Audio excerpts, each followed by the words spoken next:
In this activity, students use distributive process to find product. Let's take 79 times 6.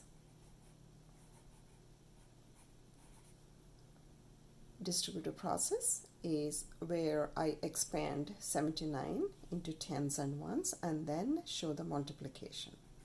So 70 plus 9 is multiplied by 6, or 70 times 6 plus 9 times 6.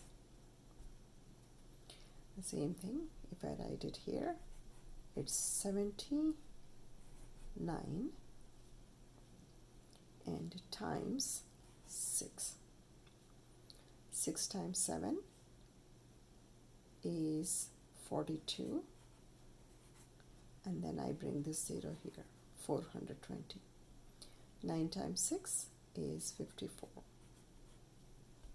So the two products, this is 70 times 6 is 420,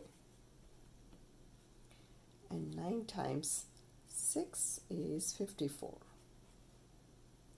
Now sum of the two products, 420 plus 54 is 474.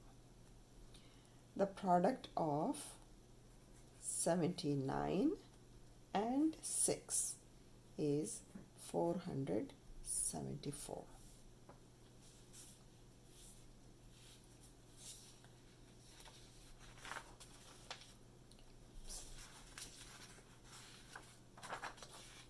So here are the directions for students to go through to work on the activity independently. Teacher exemplar sets expectations, and answers provide immediate feedback. And here is a sample students can use as and when needed.